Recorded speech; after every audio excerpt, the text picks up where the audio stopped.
Hello. In this video, we are going to derive the energies for a pi conjugated system consisting of three linearly arranged carbon atoms. Recall that within the simple Hückel theory that the energies satisfy a particular determinant equation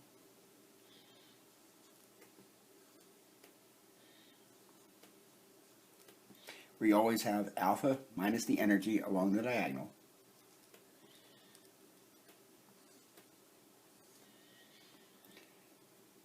for any two carbon atoms that are connected. We have a resonance integral beta. So between 1 and 2 and between 2 and 3, the appropriate resonance integral is defined to be beta. Between atoms that are not connected, say as between 1 and 3, the appropriate term in the determinant is going to be 0. And then recall that we set this determinant equal to 0, and then we can solve for the energies of the system.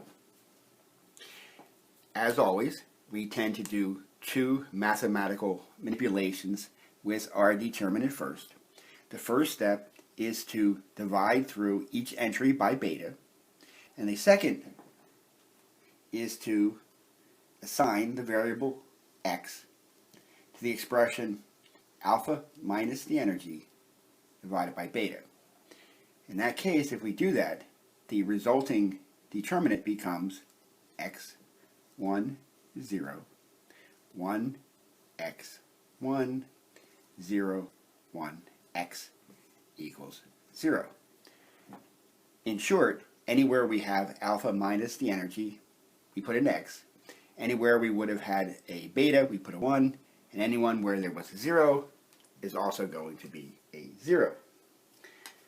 To solve this equation, we note that we have a 3 by 3 determinant, and that we can evaluate a 3 by 3 determinant using the method of expansion by minors. So we can use the first column, and these particular entries will become the appropriate coefficients. Our first coefficient is x. And then we look at the determinant that's formed when we remove the first column and the first row. And we notice that we're left with the x1, 1x, 2 by 2 determinant.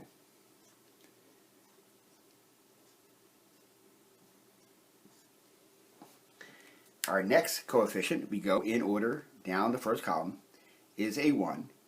Recall that the coefficients alternate in sign, so that we need to have a minus 1 as the coefficient. And then it's multiplied by a 2 by 2 determinant that's formed by eliminating the first column and the second row. So the appropriate entry is now going to be 1, 0, 1x.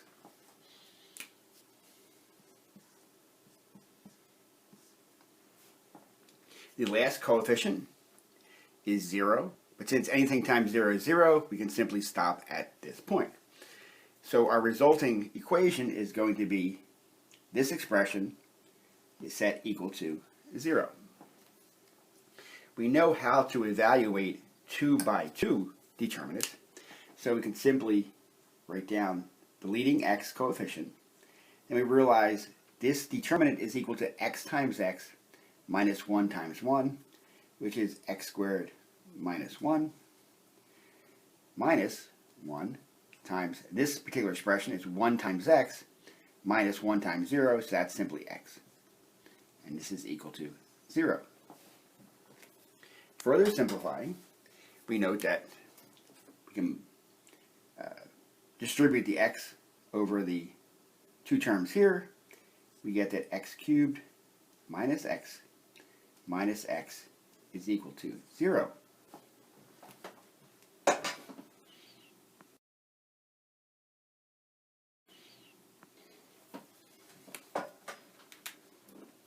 Our equation is then simplified to x cubed minus 2x is equal to 0.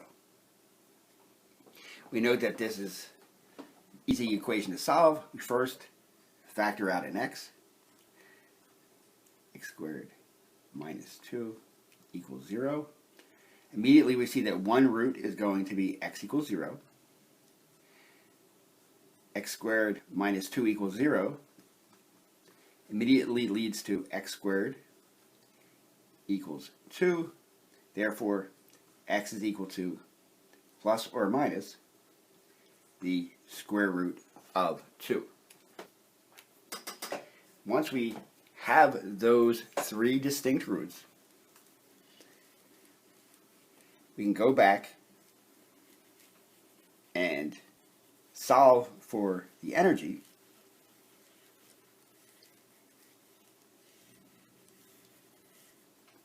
using our assignment that we used here. If we do that, we note that the energy of the system, the highest possible energy, is going to be alpha minus square root of 2 beta. The second energy, when we have the root x equals 0, is the energy is simply equal to alpha. And in the case where the root is x being the positive square root of 2, the energy is going to be alpha plus the square root of 2. Alpha plus square root of 2 times beta. We know that the plus square root of 2 beta is the lowest energy because we recall that the resonance integral beta is negative. It has a negative value. So we notice that in this particular case that we have three different energy levels, each of which is non-degenerate. I thank you very much for your attention. Have a good one.